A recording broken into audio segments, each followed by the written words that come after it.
नमस्कार बंधुरा, आज आमी अरहर डालेर एक रेसिपि निये एसेछि। एखाने आमी एक बाटी अरहर डाल नियेछि। तारपर आमी एखाने किछु साजना माने दुटो साजना छोटो छोटो करे केटे एकटु परिष्कार करे नियेछि। तारपर एखाने एकटा गाजर छोटो छोटो करे केटे नियेछि।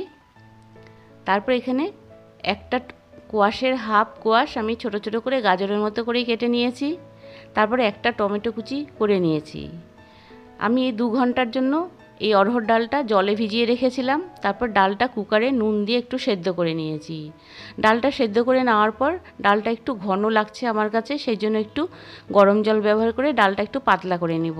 এই অরহর ডাল রান্না করার সময় একটু ঘন হয়ে গেলে জল দিয়ে একটু পাতলা করে রান্না করে নিতে লাগে, কারণ ডালটা রান্নার শেষে কিন্তু একটু ঘন হয়ে যায়। সেই জন্য প্রথমে একটু জল ব্যবহার করতে লাগে, মানে গরম জল ব্যবহার করতে লাগবে।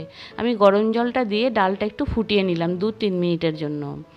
তারপর আমি কড়াইতে একটু রিফাইন তেল গরম করে নিয়েছি। তাতে আমি একটা শুকনো লঙ্কা, 1 চামচ সাদা জিরে ফোড়ন দিয়েছি। ফোড়নটা যখন ভাজা হয়ে যাবে তখন আমি এর মধ্যে টমেটো কুচি দিয়ে দিলাম। টমেটোটা মোটামুটি 1-2 সেকেন্ডের জন্য নাড়াচাড়া করে একটু ভেজে নিব।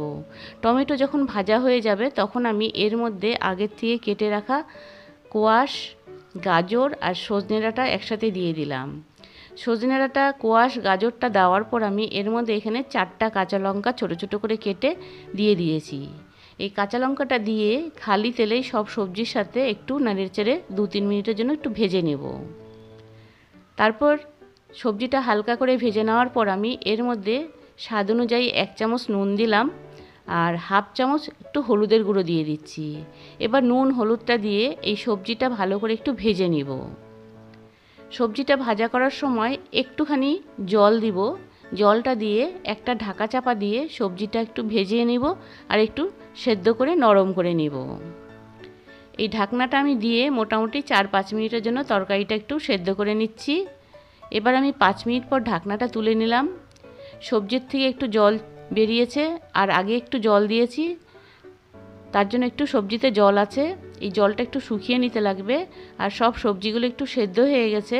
তারপর এর মধ্যে আমি 1 চামচ কাশ্মীরি লঙ্কার গুঁড়ো দিলাম, 1 চামচ ধনের গুঁড়ো দিলাম।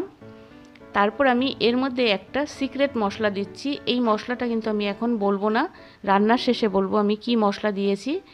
এই মশলাটা দিয়ে ভালো করে সবজির সাথে নেড়েচেড়ে একটু কষিয়ে নিয়ে একটা ঢাকা চাপা দিয়ে আবার ওই সবজিটা ভেজে নিব। আর এর মধ্যে আমি একটু 2 চামচ লেবুর রস দিয়ে দিলাম। সবজিটা যখন ভালো করে কষানো হয়ে গেছে তখন আমি আগের থেকে ডালটা যে সেদ্ধ করে রেখেছিলাম সেই ডালটা এর মধ্যে ঢেলে দিলাম। এবার ডালটা দিয়ে এই সবজির সাথে ভালো করে মিশিয়ে একটু ফুটিয়ে নিতে লাগবে। মোটামুটি 2-3 মিনিট একটু ডালটা ফুটিয়ে নিব। এবার কিন্তু ডালটা ভালো করে ফুটে এসেছে। তারপর আমি এই ডালের মধ্যে একটা ফোড়ন দিচ্ছি। একটা আমি তড়কা প্যান গরম করে নিয়েছি, তাতে রিফাইন তেল 2 চামচের মতো দিয়ে 2টো শুকনো লঙ্কা, একটু কারি পাতা আর 1 চামচ কালো সর্ষে দিয়েছি। ফোড়নটা একটু ভালো করে নেড়েচেড়ে ভেজে নিতে লাগবে। এখানে কালো সর্ষেটা দিয়ে গ্যাসের ফ্লেমটা কিন্তু বন্ধ করে দিতে লাগবে, নইলে কিন্তু ফোড়নটা বেশি পুড়ে যাবে। এই তড়কা প্যানটা যে গরম আছে সেই গরমেই এই ফোড়নটা ভাজা হয়ে যাবে। এখন আমি এই ফোড়নটা এই ডালের মধ্যে ছেড়ে দিলাম।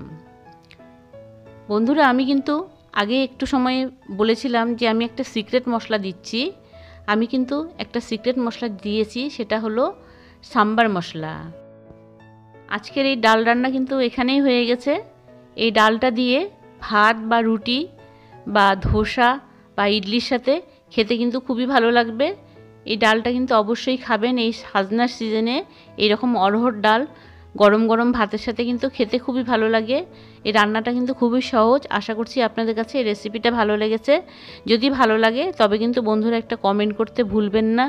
আর যারা নতুন বন্ধুরা আমার চ্যানেলে এই রেসিপিটা দেখছেন বা আমার চ্যানেলে নতুন এসেছেন, তাদের আমি অনুরোধ করছি আমার চ্যানেলটিকে একটু সাবস্ক্রাইব করে দেওয়ার জন্য।